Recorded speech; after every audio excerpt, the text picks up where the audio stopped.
మహబూబాబాద్ జిల్లా బయ్యారం మండలం శివారు అటవీ ప్రాంత గ్రామాల్లో ఇల్లందు నియోజకవర్గ ఎమ్మెల్యే కోరం కనకయ్య విస్తృతంగా పర్యటించారు.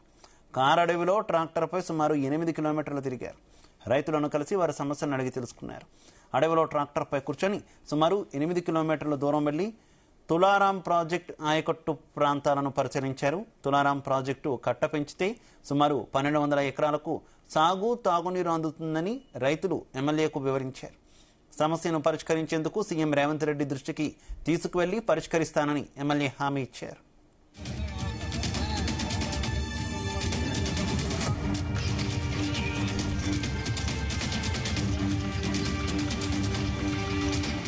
తులారాం ప్రాజెక్టు ఆయకట్టు పెంచేందుకు ప్రభుత్వం సిద్ధంగా ఉందన్నారు.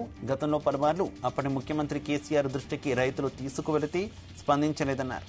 ప్రస్తుతం రేవంత్ సర్కార్ నియోజకవర్గ అభివృద్ధికి కట్టుబడి ఉన్నారని తెలిపారు.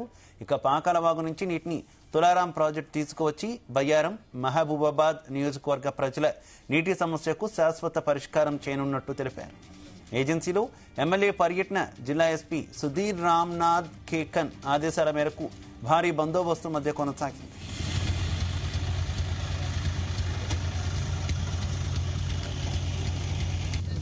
ఈ ప్రాంతంలో ఈ తులారాం ప్రాజెక్టు సుమారు 2021లో నిర్మాణం చేసుకుని ఆనాటి ఎస్టిమేట్ ద్వారా 1200 ఎకరాలకు నీరు ఇవ్వాలని చెప్పి రైతులకు ఇవ్వాలని చెప్పి ఆనాటి ప్రభుత్వం నిర్ణయించడం. కానీ అరకొర నీళ్లతో రైతాంగానికి నీరు అందించే పరిస్థితి లేదు. సుమారు ఒక 600 ఎకరాలకే అరకొర నీళ్లతో ఒక పంట సాగు చేసుకునే పరిస్థితి మరి ప్రాంతంలో ఉంది. దీని రైతులతో పాటు మరి నాటి ఈ మండల పెద్దలు మధుకరెడ్డి గారు వారితో పాటు రైతాంగం మొత్తం కూడా మరి ప్రాంతాన్ని మనం సస్యామలం చేసుకోవాలి. ఇది రైతు ప్రభుత్వం.